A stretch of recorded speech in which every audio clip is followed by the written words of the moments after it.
it says, start with eye-catching fact about the importance of fishing knots and pose a question like, did you know that a good fishing knot can be the difference between catching a trophy fish and losing it? AI wanted me to say that. I don't know why. Thanks, AI. Introduce the topic of fishing knots and explain why mastering a few essential knots is crucial for an angler regardless of experience level. Discuss the common struggles. Introduce the fishing knots and explain why it's important. I have friends that tie knots. One time Crispy met up with me and we were fishing and she goes, I forgot that knot you showed me how to tie, so instead of tying the right knot, I just tied a lot.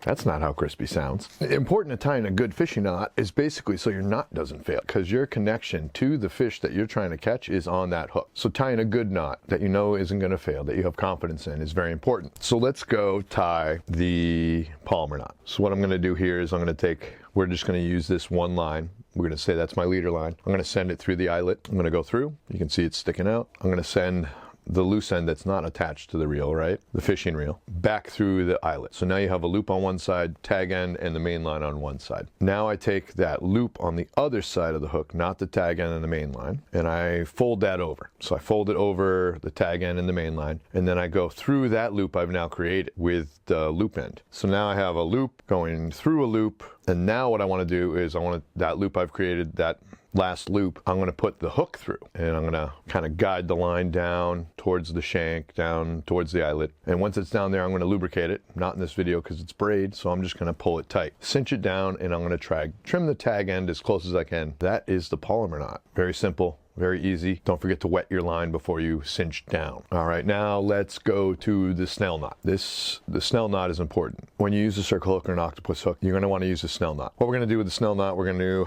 take our main line, we're going to send it through the hook, the eyelet. We're going to send it all the way down, probably give us some good real estate, probably 4 inches on the bottom of that hook, maybe 2. Doesn't matter. Once you get better at it, you don't have to use as much extra line. So now you have basically a loop coming back up. You pinch that down near the bottom of the hook, or where it bends, with your loop of the line. Now we're going to wrap around it. Now you pinch that at the top where the eyelet is. So now you have all your wraps and you have your loop at the bottom. You take your tag end, or the loose end of the line, and you send that down through that loop at the bottom near the bend in the hook where the point is and everything else. And now you're going to grab your main line coming up through the hook. You're going to hold everything else down at the bottom, and you're going to pull slowly. It's going to pull all your wraps up towards the eyelet, and then if you just need to snug it down, you grab the tag end and just give it a little beep, and that should snug everything up. So your coils are all wrapped tight against that eyelet, but the strength of that knot is on the shank, so hopefully it shouldn't break. And that's the snell knot. Now we're tying the improved clinch knot. So what we're going to do is we're going to take our line. So we're going to touch the line to the hook again. Let's get over there. Okay, so what we're going to do is we're going to take our line and we're going to come down through the eyelet. Now you're going to wrap back.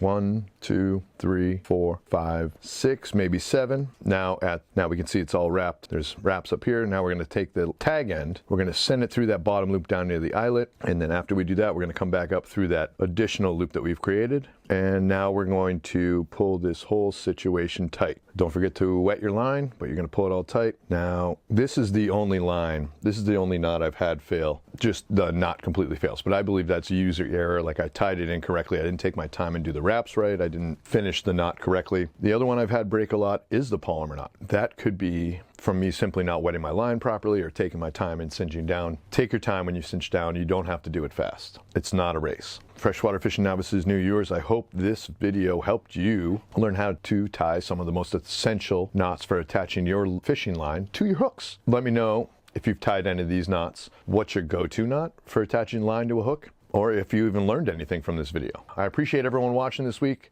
I'll catch you next time.